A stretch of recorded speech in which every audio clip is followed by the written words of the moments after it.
So usually ArchiCAD English version လေး install တင်ကြည့်အောင် ArchiCAD English version လေးရှို့ install တင်မယ်ဆိုရှင်အရင်ဆုံးရှို့လေဒီ laptop တွေက file protection လေးတစ်ချက်ပိတ်ပြီးတာနော်ဘာလို့ဆိုရှင်ဒီကောင် crop file တွေပါတော့လေဒီ crop file တွေကပြောရမယ်ဒီ antivirus ဆိုတွေကလေဒီ crop file တွေကိုရှို့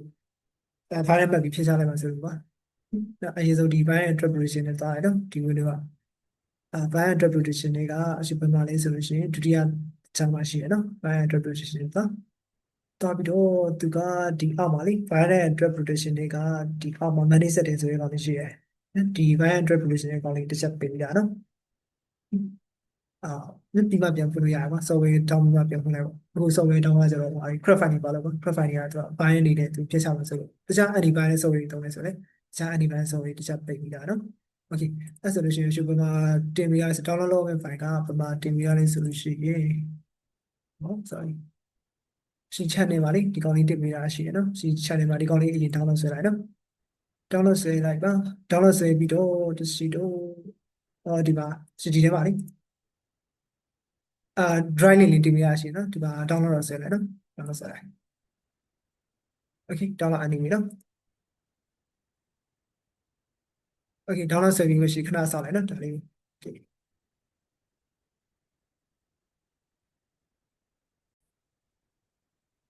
ဒီ download service ဆိုလို့ရှိရင်ဒီမှာဒီ download link တွေမှာပေါ့ဒီ download တွေပါလေဒီ zip file လေးနဲ့ကြာလာလိမ့်မယ်နော်ဒါလေးဒီကောင်လေးကိုတရှိတော့ဟိုပါလေးလုပ်ပြီးလိုက်ရပြီနော်extract ဖြည့်ရပါနော် extract file ပေါ့ extract file ကိုတရှိဒီမှာမရှိတော့နော်ဒီမှာဖြည့်လို့ရှိရင်ဒီမှာ file ကြီးပြန်ကျဲတော့ပါ extract file နေလိုက်နော်ဒီကောင်တစ်ချက်နေပြီးလို့ရှိရင်တရှိတော့ဒီကောင်အောင်လေဒီထဲမှာတင်လိုက်မယ်နော်ဒီ partition ပိုင်းတာ C နဲ့ D ရှိရလေဒီထဲမှာရှိ folder တစ်ခုစောင့်လိုက်မယ်နော် folder တစ်ခုစောင့်လိုက်မယ်အဲ့ဆိုရင် folder တစ်စောင့်မယ်ဆိုတော့ကဒီမှာ new folder ဆိုတဲ့ကောင်လေးရှိရနော်ဒါလေးတစ်ချက်ချခဏချလို့ရှိရင်ဒီမှာဒီဘယ်လိုပြောလဲဒီ data ဒီအောက်မှာပေါ့နော် data ဒီအောက်မှာရှိ folder အသစ်လေးတစ်ခုကြာလာနေပြီနော် okay အဲ့ဒီကောင်ရှင်နာမည်ပေးလိုက်ပါနော်ဒီနာမည်ပေးတော့ရင်တရှိတော့ပါပြီးရ article 28ပေါ့နော်ပြီးရနာမည်ပေးလိုက်မယ်28ကမှရှင်နာမည်ကြီးရဟိုကရှင်းတဲ့နဲ့လည်းခဲ့လာနော် okay ဒီ folder ထဲမှာတော့ဖြည့်လိုက်ပါနော်ဒီ zip file ကိုလေပြရသွားတယ်ဒီထဲမှာဒီပြောင်း slash မှတ်ပြီးတော့ okay နေလိုက်ရပြီနော်ဟုတ်ပြီ password ဘာလို့ရှိ password မခံတော့နော် password ရေးချင်လို့ပြန်ဖြည့်သွားလိမ့်မယ်ကောင်းပါပြီ so okay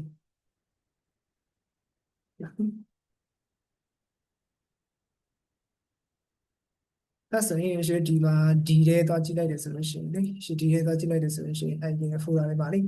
ခုနဖြည့်ချလိုက်တဲ့ကောင်လေးရှောက်လာလိမ့်မယ်နော်ခဏစောင့်ဒီကောင် 100% ဖြည့်ပါကိုကြည့်လိုက်ပါနော်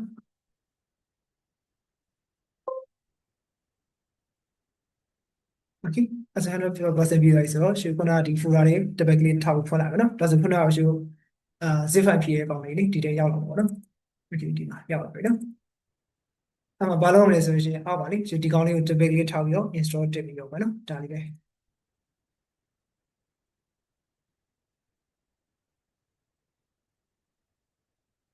ဆက်လက်ပြီး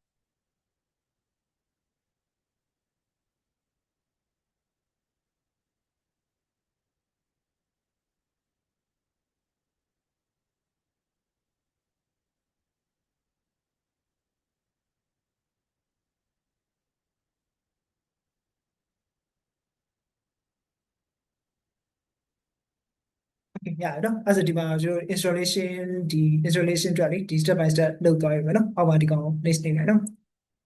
next နေလိုက်ပြီးလို့ရှိရင် accept နော် accept next တော့ဆိုပြီးလို့ရှိရင်ဒီarchitect ကိုလေဘယ် folder ထဲမှာတင်ပါလဲမနော်ရှိဒီမှာ folder ရွေးတင်လို့ရတယ်ဒါမှမဟုတ်သူဒီတိုင်းပဲတင်ထားမယ်ဆိုရင်ရတယ်နော်ဒါမှမဟုတ်ဒီ folder ရွေးတင်မယ်ဆိုလို့ရှိရင်ဒီညာဘက်က folder ကိုလေးနှိပ်လိုက်နှိပ်ပြီးတော့ panel ကြောင်းတက်မှတ်ပြီးတင်လို့ရတယ်နော်ရှိဒီ folder ထဲမှာပြန်လာတင်လိုက်ပဲမဟုတ်လို့ရှိရင်လိုက်ရှာနေရရှုပ်ဆိုဒီခုနစောက်ထားတဲ့ file data ဒီအောက်ကဒီပါလေဒီပါနော်ဒီ folder လေးပါပဲတက်တယ်ရတယ်ဒီသူကကြတော့တဲ့သူကပါ folder အသစ်စောက်ပြရပါတော့နော်ဒီတခြား data တွေရှိတဲ့ folder တွေဖြစ်လို့မရဘူးတဲ့ okay အဲ့ဆိုလို့ရှိရင်ရှိတော့မှာ folder အသစ်ဒီမှာပဲစောက်တယ် okay နော်အဲ့ဆို folder အသစ်ပေါ့နော်ဒီထဲမှာသိကြတယ်ပေါ့ C ထဲမှာပြည့်နေဆိုတော့ဒီထဲမှာပဲရှိ folder အသစ်စောက်လိုက်မယ်နော်ကြာကို C ထဲမှာလို့ C ထဲမှာလို့တဲ့နေရာ C ထဲမှာလို့တင်နေရတယ်နော် share မှာ C ထဲမှာဘယ်လိုတော့လဲဒီမှာ folder တင်စောင်းလိုက်မယ်ဟာပြင်ကောင်းမလဲအတိက28ပါနော်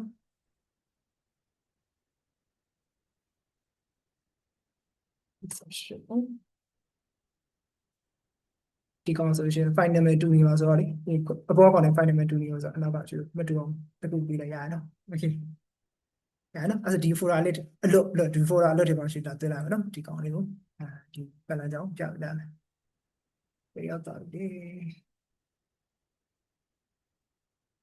ဟောနာမည်ရမှာပေါ့နော်ထားပါတော့ပြီးတော့ပြင်လာမယ်နော်ဒီကောင်နော် ARCHC ကဒီကောင်ဒီပါနောက်တစ်ခါလေးပြင်လာနေရပါတယ်ဒီကောင်နော်ဒီကောင်တစ်ခါလေးနာမည်ပြင်လာမယ် ARCHI ဒီပါလာတယ် ARC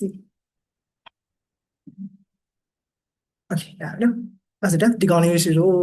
ခုနက folder အလွတ်ပေါ့နော်ဒီကောင်တစ်တယ်ဒီ folder အလွတ်တွေပါဒီနေလိုက်ပဲ okay နေစနော် okay နော်ဒါ folder အလွတ်ဆိုတော့ရှင်တင်လို့ရတယ်ပေါ့နော် okay အဲ့ဒါဆိုလို့ရှိရင်ဒီ administrator လို့တောင်းတယ်ရှာပြီနော်ပြီးလို့ရှိရင်ဒီ instruction type ကကျတော့ type ကပဲသွားလာပါနော် type ကို emergency ပြီးတော့ administrator သွားလိုက်ပါရပါတယ်ဒီ install နေတိုင်းရပြီနော်အဲ့ဆိုရှင်ခဏစောင့်ပြီးရမယ်တော်တော့ဒီ laptop ပါလေ install တင်နေပဲခဏလေးစောင့်ပြီးရမယ်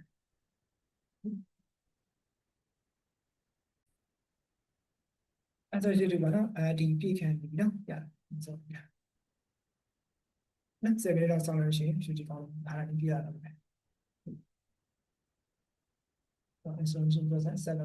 okay 7 cd passa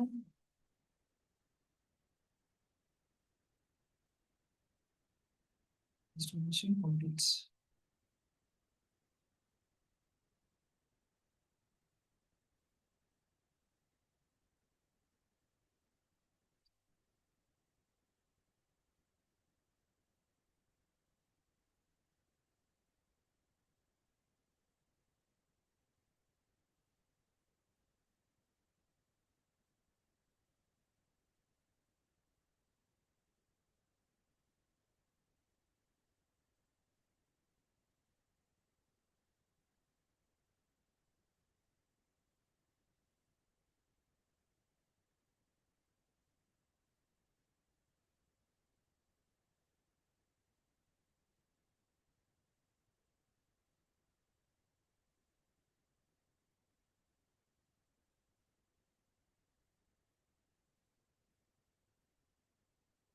ဒီအဲ့ဆိုရှင်ရှိလို့ဒီကောင်ကနောက်ဆုံးမှ installation ပြီးတော့လေဒီကောင် create desktop icon နဲ့ဒီ desktop ပေါ့လေဒီ auto archicad ပေါ့နော် archicad icon လေးကိုတင်ပါလာပေါ့နော်တင်ချင်တယ်ဆိုရှင်ဒါလေးမှကြည့်ပြီးတော့ administrator တော့ရအောင်နော်ဒါပေမဲ့ desktop မှာ icon မတက်ချင်ဘူးဖြုတ်လိုက်ပေါ့နော်ဒါပေမဲ့တင်လိုက်မယ်လေဒီလွယ်လွယ်ကိုဖွင့်လို့ရအောင် desktop မှာ တက်လိုက် okay administ ပြီး finish ချလိုက်ရအောင်နော် okay နော်အဲ့ဆိုရှင် desktop မှာဒီ archicad 28ဆိုပြီး icon လေးတက်လာတယ်နော်ဒီပါတက်လာတဲ့အချိန်မှာဒီကောင်ကို double click ထောက်ပြီးတော့ဖွင့်လို့မရတယ်ဘူးเนาะဘာလို့မရလဲဆိုရှင်ဒီကောင်ကျတော့ရှိုးတော့ဖွင့်လိုက်မယ်ဆိုရှင်လေမရှိဘူးလိုင်းစီတွေပါတောင်းမယ်လေအခုတော့ရှိုးလိုင်းစီ version 3ကြည့်တာမဟုတ်ဘူးကွာcrab version 3ပေါ့နော် crab version 3ဆိုတော့ရှိဘာလို့ပြရမလဲဆိုရင်ဒီရှိုး download link တွေမှာပေးရတယ်ပါလေ crab file လေးပါတယ်ဒီ crab file လေးကိုဒီ archicad folder ထဲမှာလာပြီးကူးထည့်ပြီးရမယ်အဲ့ဆိုဘယ်လိုကူးထည့်ရမလဲဆိုတော့ကတို့ပဲပါတယ်ဒီပါနော်ခုနကဘယ်လေးဖြည့်လိုက်ပါလဲဒီတွေပါနော်ဒီတွေကarchicad 28ကတိကောင်လာမသိဒီတွေမှာဖြည့်လိုက်တယ်နော်ဟုတ်ပါဒီဒီအောင်ငါကနာမည်တူနေခဏလေးဒီတော့ဒီထဲမှာဖြည့်လိုက်တာနော်ဒီထဲမှာဖြည့်လိုက်တာဆိုတော့ဒီ download ဟောလေdrive မှာတင်ပေးရတဲ့ဒီ download file တွေမှာ super file လေးပါဆို crop file လေးပါတယ်နော်ဒီ crop file လေးကိုအရင်ဆုံးရှို့ဒီ slash မှတ်နော် slash မှတ်ပြီးတော့ right click ချဒီကောင် copy ကူးချပြီးဘာလုပ်ပေးရမလဲဆိုလို့ရှိရင်ဒီ archicad folder တွေပါရှိ crop file လေးလာပြီး install တင်ပြီးဗာလေ crop version နဲ့တောင်းရရတယ်နော် okay အဲဆိုလို့ရှိရင် property ရတော့open file location okay ဒီနော်ဒီ archicad ရဲ့ဒီ file location ထဲမှာ right click ချပြီးတော့လေခုနက crop file လေး paste ချပြီးရပြီနော် paste ချပြီးလိုက်replace လုပ်ပါနော်ဒီကောင် replace file destination ဒါလေး click ချလိုက်နော်ဒါပဲပြီးလို့ရှိရင်ရှို့ဖွင့်သုံးကြည့်လို့ရပြီနော် ဒါလေးရှိအဲ့မှာ crop file လေး copy ပြီးထည့်ပါပြီဆိုရှင်ဒီကောင်လေး double click ဖွင့်တော့ရပြီဒါဆိုရှင် license တောင်းလိုက်ပါလိမရှိတော့ဘူးနော် crop ပေါ့နော်တောင်းရပြီဒီပြန်ဆောင်ပြပါနော်ဒီခါလေးဖွင့်ကြည့်လိုက်ရမယ် okay okay ပေါ့နော်ဒါလေးပေါ်လိုက် okay လည်းရပါတယ်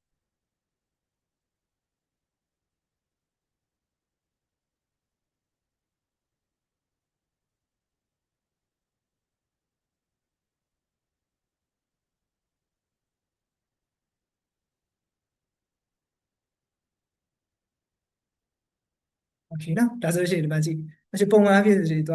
ဗာလေး license တောင်းပါလိမရှိအခု crop file လေး copy ပြီးထည့်လိုက်ပြီဆိုတော့ဒီမှာနော်crop version နဲ့တောင်းရပြီ crop ဆိုတာဘယ်လိုပြောရလဲမရှိဒီ sorry ပါသုံးမယ်ဆိုလို့ရှိရင်ဒီ sorry code တွေကိုပတ်စံပေးရတယ်လေပတ်စံပေးပြီးတော့ရတယ်အခုကျတော့ prep ကကျတော့ကုမ္ပဏီကမသိတော့ full တော့တာပေါ့နော်အဲ့လိုတော့နော်ဒါပဲနော်ဒါဆိုရပါဒီပါ project စတင်ပြန်ဆိုရင်ဒီ project နေလိုက်project နေပြီးတော့ဒီမှာအဲ့ပိတ်ပြရတာအဲ့ဘောလာမနော်ဒါဆို okay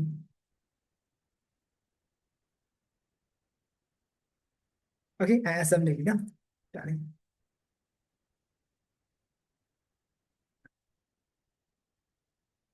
okay အဲ့ဆိုရှင်ဒီ project တစ်ချက်ဖွင့်ကြည့်လိုက်အောင်နော်ဒီမှာပိတ်သွားတာ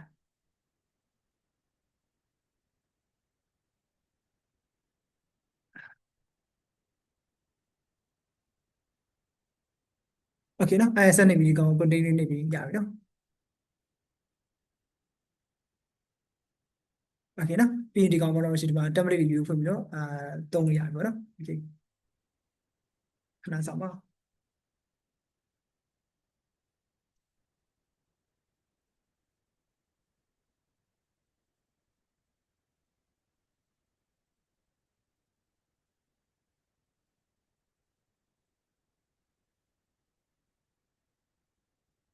ဒီခါကြည့်လိုက်တယ်ပေါ့နော်ရပြီနော်